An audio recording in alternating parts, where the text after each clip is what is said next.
സന്തോഷത്തിൻ്റെ സദ്വാർത്ത 106 എപ്പിസോഡ്. ത്രിയേക ദൈവതിരുനാമത്തിന് മഹത്വമുണ്ടായിരിക്കട്ടെ. മലങ്കര സുറിയാനി സഭയുടെ ആരാധനക്രമ വത്സരത്തിലെ ആദ്യ ഞായറാഴ്ച കൂദോസ് ഈത്തോ ഞായർ സഭയുടെ വിശുദ്ധീകരണം. ആരാധനക്രമ വത്സരത്തിന് 7 കാലങ്ങളുണ്ട്. ഒന്നാമത്തെ കാലമായ സുബോറോ കാലം അഥവാ അറിയിപ്പ് കാലം അഥവാ വചനിപ്പ് കാലം ഇന്ന് ആരംഭിക്കുകയാണ്. യേശുവിൽ പൂർണ്ണമായ രക്ഷാകര സംഭവങ്ങളെ ക്രമമായി അനുസ്മരിക്കുകയാണ് ഈ ഒരു വർഷക്കാലം ആരാധനക്രമ വത്സരത്തിലൂടെ തിരുസഭ നിർവഹിക്കുന്നത്. ഇതിനെ സംവത്സര ക്രമം, ഇയർലി സൈക്കിൾ എന്നും പറയുന്നു. 7 യാമങ്ങൾ, 7 ദിവസങ്ങൾ, 7 കാലങ്ങൾ ഇവ ചേർന്നതാണ് ഒരു ആരാധനക്രമ വത്സരം. 7 ഒരു ദൈവശാസ്ത്ര പൂർണ്ണസംഖ്യയാണ്. 7 കാലങ്ങളിലെയും പ്രത്യേക പ്രാർത്ഥനകൾ ഉൾപ്പെടുന്നതാണ് പെങ്കീസോ നമസ്കാരം. സഭയുടെ വിശുദ്ധീകരണത്തിൽ ആരംഭിക്കുന്ന സുബോറോ കാലം അഥവാ വചനിപ്പ് കാലത്തോടുകൂടി ആരാധനക്രമ വത്സരം ആരംഭിച്ചു. വിശുദ്ധീകരണമില്ലാത്ത സഭയ്ക്ക് നവീകരിക്കപ്പെടുവാനോ നവോന്മേഷത്തോടെ പ്രേക്ഷിതയാവാനോ യഥായോഗ്യം യേശുവിൻ്റെ രക്ഷാകര സംഭവങ്ങളെ അവതരിപ്പിക്കാനോ സാധ്യമല്ല. സഭയുടെ വിശുദ്ധീകരണം എൻ്റെയും നിങ്ങളുടെയും വിശുദ്ധീകരണമാണ്. സഭയുടെ വിശുദ്ധീകരണവും സഭയുടെ നവീകരണവും കഴിഞ്ഞ് തുടർന്നു വരുന്ന 5 ആഴ്ചകൾ യേശുവിൻ്റെ ജനനത്തെക്കുറിച്ചുള്ള അറിയിപ്പുകളാണ്. തിരുജനനത്തിനായുള്ള ഒരുക്കം 25 നോമ്പ് ഈ കാലത്തിൻ്റെ പ്രത്യേകതയാണ്. ആരാധനക്രമ വത്സരത്തിൻ്റെ ആരംഭ ദിനത്തിൽ തിരുസഭ നമ്മുടെ വിചിന്തനത്തിനായി നൽകുന്ന തിരുവചന ഭാഗം വിശുദ്ധ മത്തായിയുടെ സുവിശേഷം 16-ാം അധ്യായം 13 മുതൽ 23 വരെയുള്ള തിരുവചനങ്ങളാണ്. യേശു കേസറിയ ഫിലിപ്പി പ്രദേശത്ത് എത്തിയപ്പോൾ ശിഷ്യന്മാരോട് ചോദിച്ചു, മനുഷ്യപുത്രൻ ആരെന്നാണ് ജനങ്ങൾ പറയുന്നത്? അവർ പറഞ്ഞു, ചിലർ സ്നാപയോനാൻ എന്നും മറ്റു ചിലർ ഏലിയ എന്നും വേറെ ചിലർ ജെറമിയ അല്ലെങ്കിൽ പ്രവാചകന്മാരിൽ ഒരുവനെന്നും പറയുന്നു. അവൻ അവരോട് ചോദിച്ചു, എന്നാൽ ഞാൻ ആരെന്നാണ് നിങ്ങൾ പറയുന്നത്? ശിമയോൻ പത്രോസ് പറഞ്ഞു, നീ ജീവനുള്ള ദൈവത്തിൻ്റെ പുത്രനായ ക്രിസ്തുവാണ്. യേശു അവനോട് അരുളി ചെയ്തു, യോനായുടെ പുത്രനായ ശിമയോനെ, നീ ഭാഗ്യവാൻ. മാംസരക്തങ്ങളല്ല, സ്വർഗസ്ഥനായ എൻ്റെ പിതാവാണ് നിനക്കിത് വെളിപ്പെടുത്തി തന്നത്. ഞാൻ നിന്നോട് പറയുന്നു, നീ പത്രോസാണ്. ഈ പാറമേൽ എൻ്റെ സഭ ഞാൻ സ്ഥാപിക്കും. നരക കവാടങ്ങൾ അതിനെതിരെ പ്രബലപ്പെടുകയില്ല. സ്വർഗരാജ്യത്തിൻ്റെ താക്കോലുകൾ നിനക്ക് ഞാൻ തരും. നീ ഭൂമിയിൽ കെട്ടുന്നതെല്ലാം സ്വർഗത്തിലും കെട്ടപ്പെട്ടിരിക്കും. നീ ഭൂമിയിൽ അഴിക്കുന്നതെല്ലാം സ്വർഗത്തിലും അഴിക്കപ്പെട്ടിരിക്കും. അനന്തരം അവൻ താൻ ക്രിസ്തുവാണെന്ന് ആരോടും പറയരുതെന്ന് ശിഷ്യന്മാരോട് കൽപ്പിച്ചു. അപ്പോൾ മുതൽ യേശു തനിക്ക് ജെറുസലേമിലേക്ക് പോകേണ്ടിയിരിക്കുന്നുവെന്നും ശ്രേഷ്ഠന്മാരിൽ നിന്നും പ്രധാന പുരോഹിതന്മാരിൽ നിന്നും നിയമജ്ഞരിൽ നിന്നും വളരെയേറെ സഹിക്കേണ്ടി വരുമെന്നും താൻ വധിക്കപ്പെടുമെന്നും എന്നാൽ 3-ാം ദിവസം ഉയർപ്പിക്കപ്പെടുമെന്നും ശിഷ്യന്മാരെ അറിയിച്ചു തുടങ്ങി. പത്രോസ് അവനെ മാറ്റി നിർത്തി തടസ്സം പറയുവാൻ തുടങ്ങി. ദൈവം കനിയട്ടെ, കർത്താവേ, ഇതൊരിക്കലും നിനക്ക് സംഭവിക്കാതിരിക്കട്ടെ. യേശു തിരിഞ്ഞ് പത്രോസിനോട് പറഞ്ഞു, സാത്താനേ, എൻ്റെ മുമ്പിൽ നിന്ന് പോകൂ. നീ എനിക്ക് പ്രതിബന്ധമാണ്. നിന്റെ ചിന്ത ദൈവീകമല്ല, മാനുഷികമാണ്. ദൈവമേ, സ്തുതിക്ക് യോഗ്യമാകുന്നു. ബാറിക്കുമോർ. ഫരീസേയ പ്രബോധനങ്ങളെ തള്ളിക്കളഞ്ഞ യേശു ദൈവിക അധികാരം പുനഃസ്ഥാപിക്കുകയാണ്. പുതിയ നിയമത്തിലെ സുപ്രധാനമായ ഈ തിരുവചന ഭാഗം പത്രോസിൻ്റെ വിശ്വാസ പ്രഖ്യാപനം എന്നാണ് അറിയപ്പെടുക. യോർദാൻ നദിയുടെ ഒരു ഉറവിടമായ ഹെർമോൻ മലയുടെ തെക്കേ ചരിവിൽ സ്ഥിതി ചെയ്യുന്ന വിജാതീയ അതിർത്തി പട്ടണം. ഗ്രീക്കുകാരും റോമാക്കാരും പാൻ എന്ന പ്രകൃതി ദേവനെ ആരാധിച്ചിരുന്ന സ്ഥലം. ഗലീലി കടലിന് വടക്കുമാറി 20 മൈൽ അകലെയുള്ള വിജാതീയ നഗരം. യഹൂദ ചരിത്രകാരനായ ജോസേഫൂസ് പറയുന്നത് അഗസ്റ്റസ് സീസർ പാനിയൻ എന്ന് നാമകരണം ചെയ്ത് ഹെറോദേസിന് നൽകിയ പട്ടണം. ഹെറോദേസിൻ്റെ പുത്രനായ ഫിലിപ്പ് പനിയാസ് എന്ന പട്ടണത്തെ പുതുക്കിപ്പണിത് ചക്രവർത്തിയുടെ പേരായ കേസറിയ എന്ന പേര് നൽകി. സമറിയായിലെ തുറമുഖ പട്ടണമായ കേസറിയായിൽ നിന്ന് വേർതിരിച്ച് കാണിക്കുന്നതിന് വേണ്ടി ഫിലിപ്പി എന്ന പേര് കൂടി നൽകപ്പെട്ടു. സ്ലീഹന്മാരിൽ പ്രമുഖനായ പത്രോസിൻ്റെ വിശ്വാസ പ്രഖ്യാപനം നടക്കുന്നത് കേസറിയ ഫിലിപ്പി പ്രദേശത്ത് വെച്ചാണ്. ഒന്ന്, വിജാതീയ പട്ടണമായ കേസറിയയുടെ നെറുകയിൽ നിന്ന് യേശു ക്രിസ്തു അഥവാ മെശീഹ അഥവാ അഭിഷിക്തൻ ആണെന്ന് അപ്പോസ്തോല പ്രമുഖനായ പത്രോസ് ഏറ്റുപറയുന്നു. 2, യേശു ജീവനുള്ള ദൈവത്തിൻ്റെ പുത്രനായ ക്രിസ്തു അഥവാ മെശിഹ ആണെന്ന ദൈവിക വെളിപ്പെടുത്തൽ ശിഷ്യപ്രമുഖനായ പത്രോസിന് നൽകപ്പെട്ടത് സകല ശിക്ഷകണത്തിനും വേണ്ടിയാണ്. 3, കേപ്പ എന്ന് വിളിക്കപ്പെട്ട പത്രോസിൻ്റെ മേൽ ക്രിസ്തു പണിതുയർത്തിയ കൂട്ടായ്മയാണ് നരക കവാടങ്ങൾ പ്രബലപ്പെടാത്ത തിരുസഭ. 4, കെട്ടാനും അഴിക്കാനുമുള്ള സ്വർഗരാജ്യത്തിൻ്റെ താക്കോലുകൾ അപ്പോസ്തോല സംഘത്തിൽ ഒന്നാമനായ പത്രോസിനാണ് നൽകപ്പെട്ടത്. 5, ദൈവഹിത നിർവഹണത്തിൽ നിന്ന് നമ്മെ പിന്തിരിപ്പിക്കുന്ന പൈശാചിക പ്രലോഭനവും സഭയുടെ പ്രേക്ഷിത ദൗത്യത്തിലെ പീഡാസഹനവും എന്നും നമ്മെ പിന്തുടരും എന്ന മുന്നറിയിപ്പ് നൽകുന്നു. ജനക്കൂട്ടത്തെ അടുത്തറിയുന്ന ശിഷ്യന്മാരോട് യേശു ചോദിക്കുന്നു, മനുഷ്യപുത്രൻ ആരെന്നാണ് ആളുകൾ പറയുന്നത്? ഇവിടെ മനുഷ്യപുത്രൻ എന്ന് പറയുന്നത് യേശു ക്രിസ്തുവാണ്. ആളുകൾ എന്ന് പറയുന്നത് പൊതുജന സമൂഹമാണ്. ഒരു നേതാവ് വരയ്ക്കുന്ന ചിത്രം യഥായോഗ്യം അണികളിൽ എത്തുന്നുണ്ടോ എന്ന ആത്മശോധന. യേശു ശിഷ്യർ നിരന്തരം താൻ ആരെന്ന് ചുറ്റുപാടുകളിൽ നിന്ന് ചോദിച്ചറിയേണ്ടുന്ന ചോദ്യം. പ്രസംഗത്തിൻ്റെയും പ്രേക്ഷിത ദൗത്യത്തിൻ്റെയും ഫലപ്രാപ്തി താൻ ആരെന്ന ചോദ്യത്തിന് മറ്റുള്ളവർ നൽകുന്ന ഉത്തരമാണ്. നമ്മളെ യഥായോഗ്യം അടുത്തറിയുന്ന ഒരു ജനം നമുക്ക് ചുറ്റിനുമുണ്ട്. നമുക്ക് ചുറ്റുമുള്ളവർ വായിക്കുന്ന പുസ്തകം നമ്മൾ തന്നെയാണ്. ക്രിസ്തു ആരെന്ന ചോദ്യത്തിന് ഉത്തരം പൊതുസമൂഹം മനസ്സിലാക്കുന്നത് ക്രിസ്ത്യാനിയുടെ ജീവിത സാക്ഷ്യത്തിൽ നിന്നാണ്.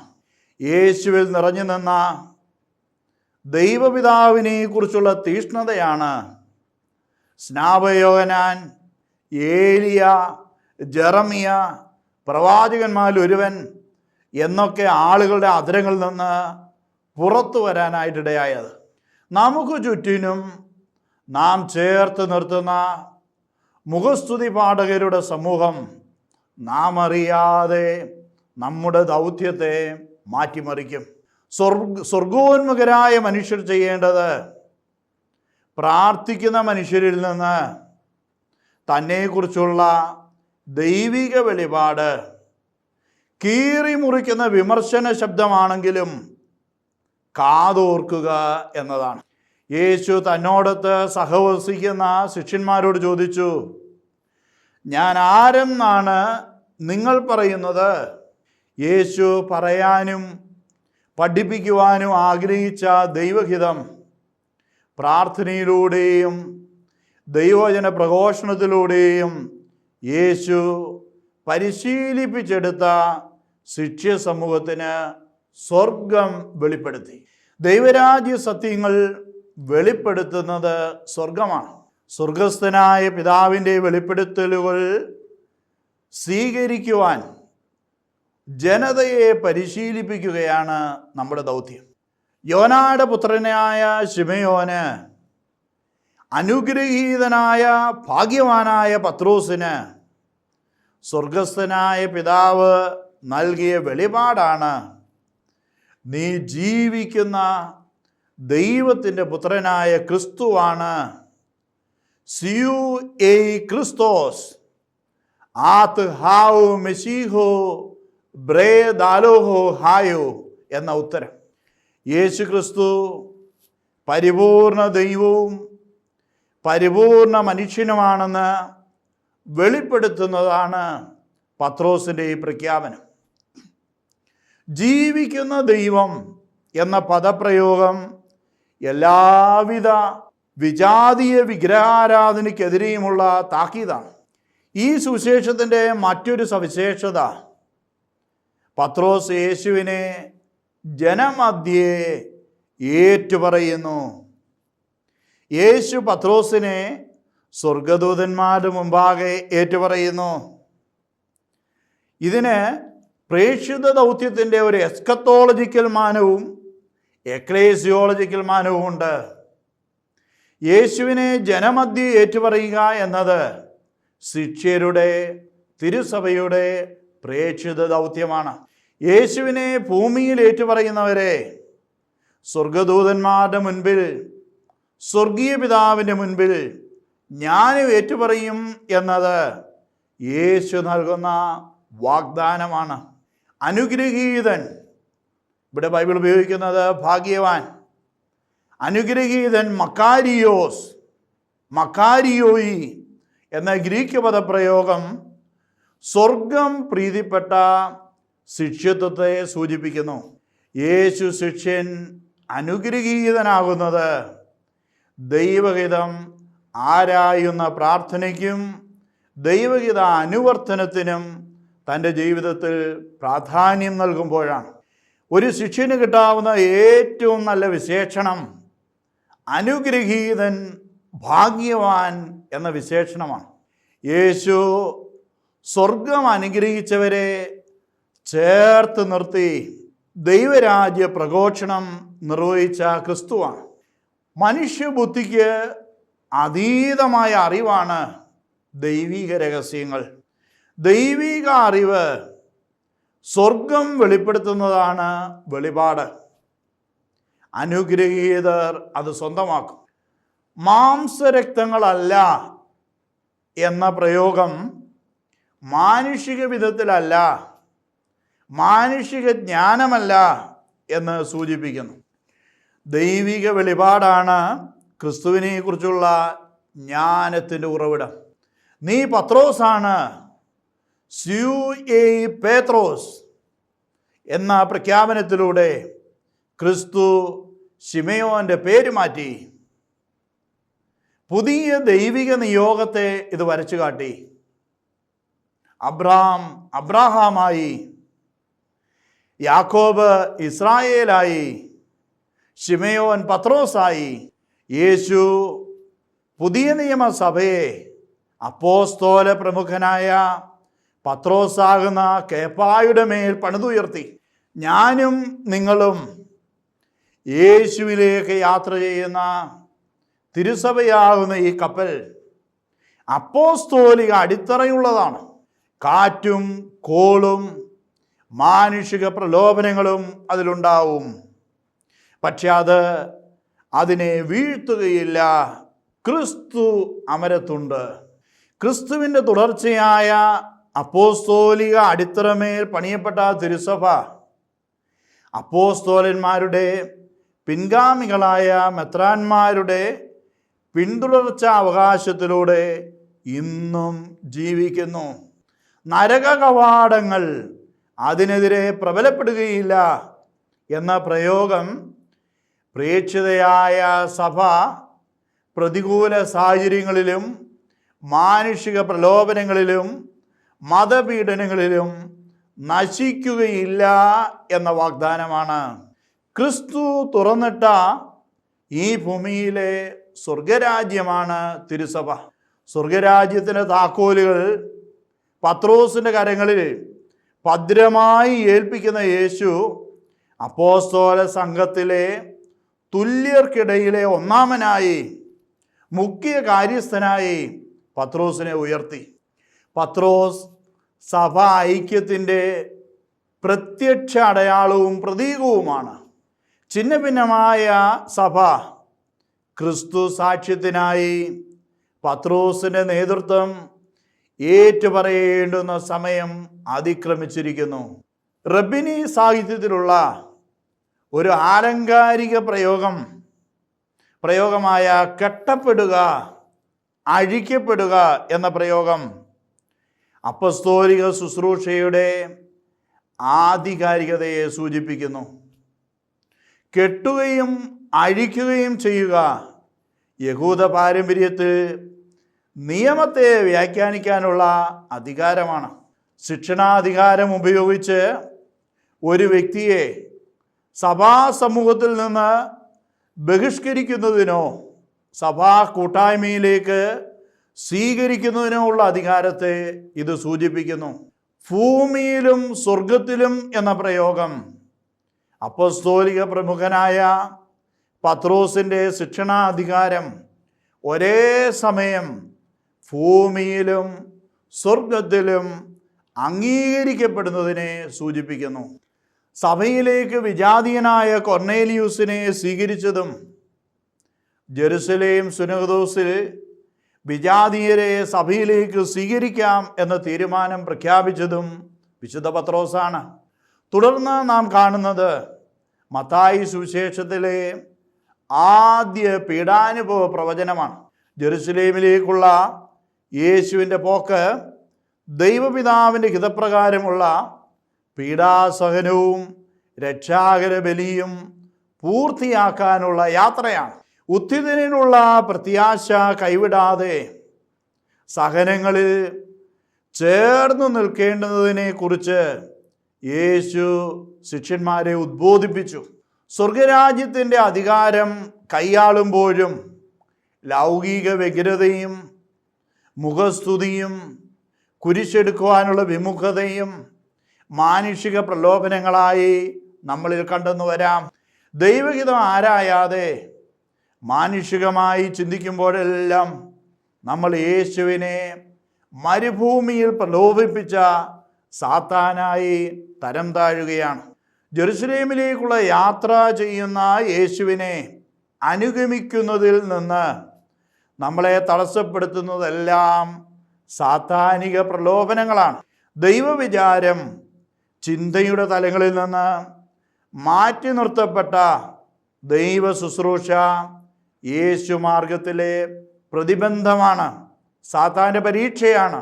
സാത്താനെ ദൂരെ പോവുക എന്ന യേശു ദൈവരാജ്യ ശുശ്രൂഷകനോട് ആക്രോശിക്കുമ്പോഴെല്ലാം നമ്മുടെ ദൈവ ശുശ്രൂഷ, ക്രിസ്തീയ സാക്ഷ്യം പരാജയപ്പെടുന്നുവെന്ന് നമ്മൾ മനസ്സിലാക്കണം. യേശുവിനെ അനുഗമിക്കുന്നവരെ ജെറുസലേം യാത്രയിൽ യേശു തിരിഞ്ഞു നോക്കുന്നു. അതെ, യേശുവിലേക്ക് നോക്കുക. അവിടുന്ന് നമ്മളെ അനുഗ്രഹീതൻ, ഭാഗ്യവാൻ എന്നാണോ സാത്താൻ എന്നാണോ വിളിക്കുന്നത്? ഉത്ഥിതനിൽ പ്രത്യാശ വെച്ച ജീവിതം പ്രലോഭനങ്ങളിലും പരീക്ഷണങ്ങളിലും പതറിപ്പോകാത്ത അനുഗ്രഹീത ജീവിതമാണ്. ലൗകിക പ്രലോഭനങ്ങളെ ജയിക്കാൻ കരുത്തുള്ള ശരിയായ ആധ്യാത്മികതയ്ക്ക് മാത്രമേ തിരുസഭയെ വിശുദ്ധീകരിക്കുവാനും നവീകരിക്കാനും ആവുകയുള്ളൂ. യേശു തിരിഞ്ഞു നോക്കുന്ന ജെറുസലേം യാത്രയിൽ ഉത്തിതനിൽ പ്രത്യാശ വെച്ച് നമുക്ക് നമ്മെ തന്നെ വിശുദ്ധീകരിക്കാം. മുകൾ തട്ട് മുതൽ അടിത്തട്ട് വരെയുള്ള വിശുദ്ധീകരണത്തിന് മാത്രമേ സഭയെ നവീകരിക്കുവാനായിട്ടാവുകയുള്ളൂ. പിതാവിൻ്റെയും പുത്രൻ്റെയും പരിശുദ്ധ റൂഹായുടെയും തിരുനാമത്തിൽ ആമീൻ.